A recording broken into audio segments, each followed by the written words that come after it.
All right, my name is Bill Henniger, owner of Rogue. I'm here to talk about the new bar that we just started manufacturing called the Rogue Ohio bar.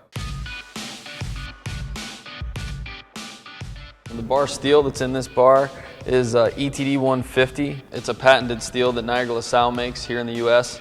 As we get into the machining of this bar, we'll start with the ground and polished steel. And then from that, we put it into our machine and we cut the snap ring grooves and we knurl the bar. You can tell that we put a lot of time into figuring out the correct knurling tools, the right feeds and speeds, all those things that make this nice and clean.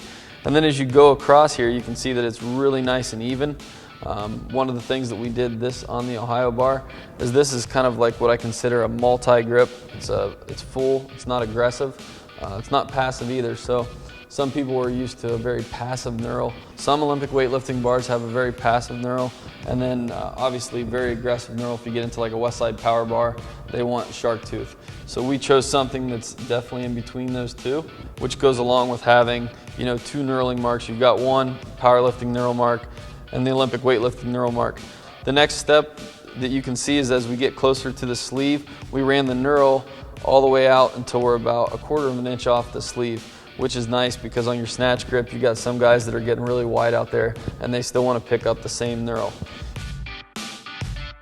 One of the things that we're doing differently with this bar is that we chose to give it a black oxide treatment. So as you can see, the bar almost looks like it's bare steel. So black oxide treatment, what it does is it gives you like a true feel. It doesn't change any of the machining characteristics in the knurl. So if you plate it or if you chrome it, from zinc plating to chrome, you're gonna lose a little bit of the knurl feel and that raw bar feel that you get. But if you take a raw bar, it's definitely gonna oxidize pretty quickly, even though some people like that patina look. There are a lot of people that don't. So we kind of went one step above. We murdered it out from end to end. It ends up being a pretty sharp bar, especially with the bronze bushings and the red end caps. It's a nice setup. So right now we're going to talk about the sleeve and how the sleeve is made and what keeps the sleeve from coming off the bar shaft. When we first started making bars, one of the things that we found out was that just using a snap ring over time, we were having sleeves that would come off of the bar because basically this snap ring was the only thing that was holding the sleeve on the bar, and over time this thing acts like a battering ram and would pop this off and the sleeve would come off. So what we did to combat that is take 2 half washers and you put those on there like that, and then you have a stack up that fits on there, and the snap ring basically is just a retaining ring for that. But this 1/4 inch washer, then this sleeve, as it gets shocked, will just come in and hit that.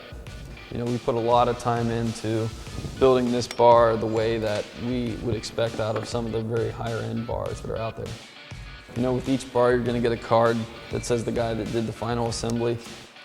This will be the first bar that we release in the fact that it's black oxide. The next step, we'll offer 2 other options. We're going to offer zinc for folks that like the zinc plating, and then we're also going to offer hard chrome. So those 2 options will be coming after we get going with this bar right here. So if you have any other questions, just email team at Rogue Fitness or just go to roguefitness.com and hit us up on the contact or live chat and we'll get you taken care of.